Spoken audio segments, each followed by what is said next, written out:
The macros I'll be showing you guys today should work perfectly if you're running 90 frames or higher. However, after a bit of testing, I found they all still work fine on lower frame rates. You just have to use longer delays to compensate, and the same goes for using low handling weapons. I'll make sure to specify which delays as we go by putting an asterisk, so you know which delays to fine tune if necessary. But if you're still having issues, I'll do my best to help out in the comment section.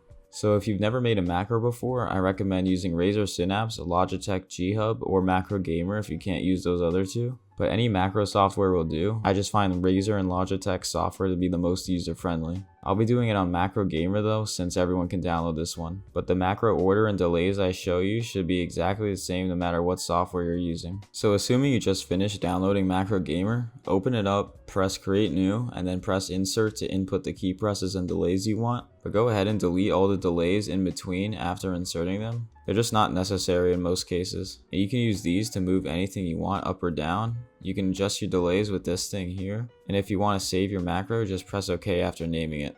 And if you want to activate all your macros, just press run. And then just press stop if you want to deactivate them. And lastly, if you want to have separate profiles for all your different classes, you can go here, create new profile, and then start fresh. And if you want to load your other profiles, you can just do that here. So this first macro is the normal eager edge skate, and since it's so simple, it will work for all three classes without any changes. If you're on Macrogamer, just press create new, give it a name, and then here is the exact order you will want for your key presses and delays. Hold and release 3 to swap to heavy. Add a 0.35 second delay to allow your character to pull out your sword. Left mouse hold and release to light attack. And finally hold and release 1 to swap back to your kinetic weapon. And if you want, you can even include your jump and sprint activation at the end by adding a 0.25 delay. Hold spacebar, then add another 0.2 delay. Release spacebar, then hold shift to activate sprint. Add another 0.10 delay, and finally release shift. So once you've got all that down, just bind the macro to whatever key you want. And then here's how you would use this practically in game. Start running.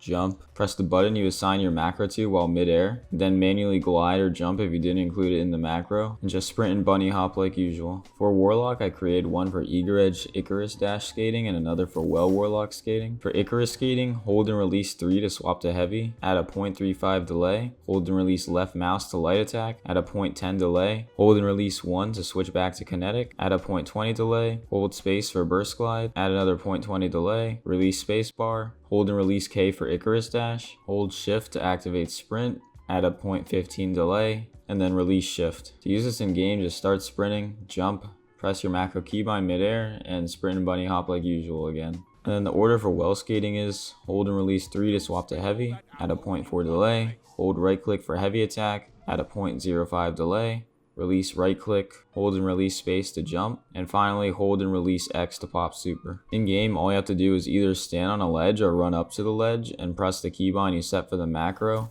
and then glide and hold your healing nade if you want extra distance. For Hunter, I made one for shadow dive skating, and here is the order. Hold and release 3 to swap to heavy, add a 0.35 delay, hold right click to heavy attack, add a 0.15 delay, release right click, hold K to shadow dive, hold space to jump, add a 0.05 delay, release K, release spacebar, and finally hold and release 1 to swap back to your kinetic. And in game, all you have to do is again either stand on a ledge or run up to a ledge, press your macro button, and then just use strafe or triple jump as you wish to carry you further. If I figure one out, or if anyone else knows a really good tight skating macro to pair with eager edge aside from the normal way mentioned earlier in the video, I'll pin it in the comment section, but I wasn't able to figure one out that properly utilizes catapult lift and dude marchers, but I know it can be really good. Anyways, this is going to be my last vid on eager edge skating for now, but thanks for watching, and I'll do my best to help out as much as I can in the comments section. Goodbye forever, and I'll see you guys in the next one.